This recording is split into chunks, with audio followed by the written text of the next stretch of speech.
the most advanced fighter jet in the world. It wasn't too expensive, it was easy to maintain, and it was able to quickly take off from pretty much anywhere. And it even chased the infamous SR-71 Blackbird away. At that time, Sweden wasn't a member of NATO, but ultimately, the Soviets were kept at bay. And one of the key factors was a jet, the mighty Swedish, duck. This is the SAAB 37 VIGGEN. The name VIGGEN can actually have two meanings. Firstly, it means thunder, alluding to the sound made by Mjolnir, the hammer of the god Thor, fitting for a plane that would rival the might of the Soviets. However, it also means tufted duck.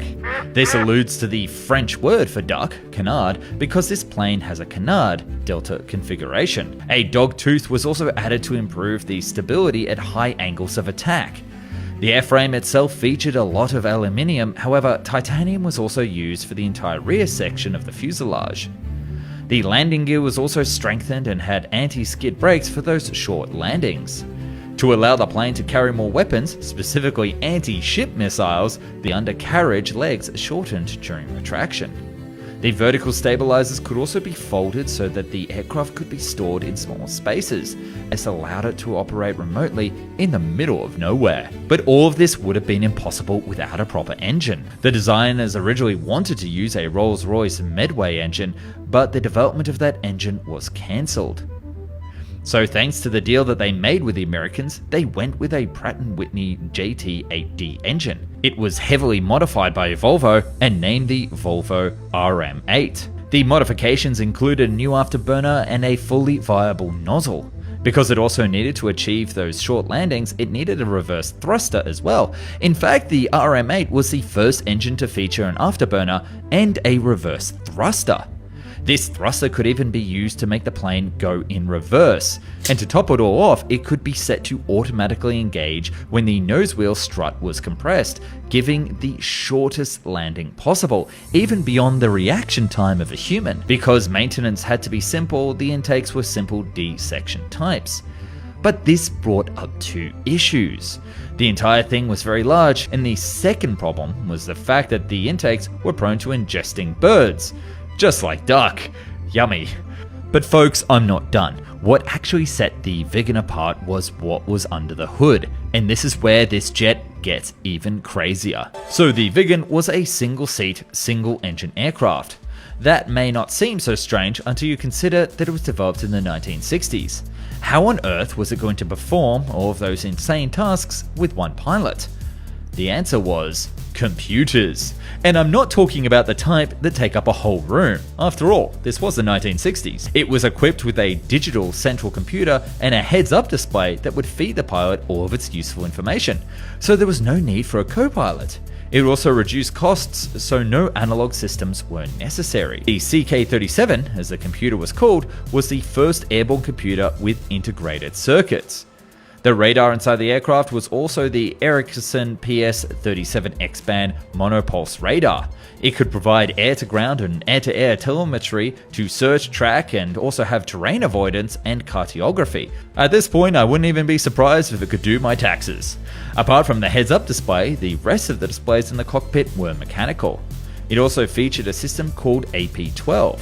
These were three multi-purpose CRT display screens that showed useful information, such as computer-generated maps, flight and weapons data, among other stuff. You could probably even watch Netflix. The ejection seat was also built in-house, and it was the last Saab-designed seat in a fighter. All of this made it one of the most advanced jets in Europe, and probably the world when it entered service. There were three distinct versions. There was the AJ-37, which was the standard most used variant. Primarily, it was an attack aircraft with a secondary fighter role. There were 9 hardpoints, with the centerline hardpoint usually used for a fuel tank, but it could also carry those anti-ship missiles. The plane could also be equipped with smart bombs, air-to-air and air-to-ground missiles, making it a true multi-role fighter. For close encounters, it could also carry 30mm Aiden cannon pods. A nuclear and chemical weapon variant was considered, but it was never built. The SK-37 was a 2-seater trainer aircraft version that had no radar and a reduced fuel capacity. The SF-37 was a photo reconnaissance aircraft. Again, it didn't have a radar because it was replaced by cameras in the nose. Then there was the SH-37, which was the maritime version. It was commonly equipped with a chaff and jammer pods, and of course those anti-ship missiles that the Swedes can't seem to get enough of.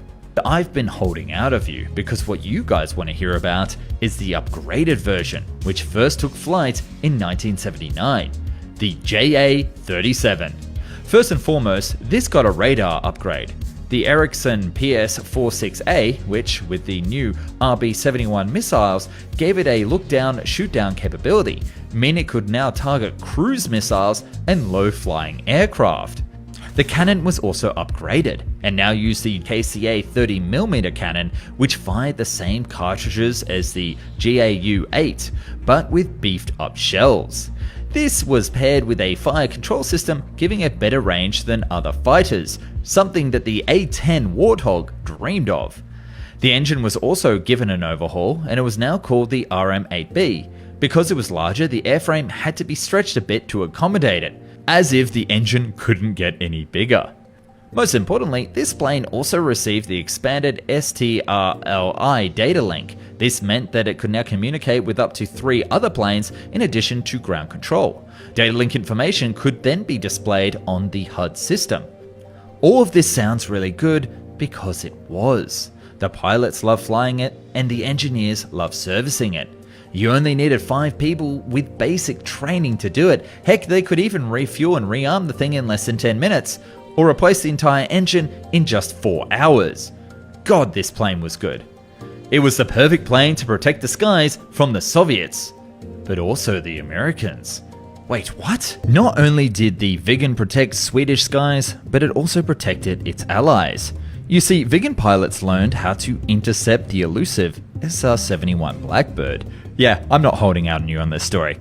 They started by predicting its flight path. At first they couldn't get a lock on, but after tweaking the avionics to bypass the SR-71's countermeasures, they got a lock. Several of them in fact, and to this day the VIGGEN remains the only aircraft, apart from the MiG-31, to do so. Of course, this was all done in a form of a friendly competition with their American counterparts. Sweden was technically neutral, but between the US and the Soviets, they would certainly go with the country that enabled them to build the VIGGEN in the first place, and they did just this. In 1987, Lieutenant Colonel Dwayne Knoll and Tom Veltri were flying in their SR-71 over the Baltic Sea. One of their engines suddenly exploded and they had to drastically lower their altitude and flew into the Swedish airspace. This left them vulnerable to Soviet MiG-25s, which the Soviets immediately sent after them.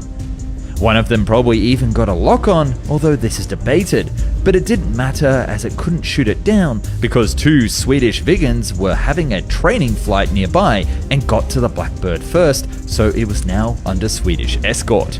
The pair was then replaced by 2 other VIGGENs, and they continued escorting the SR-71 until it landed in Denmark.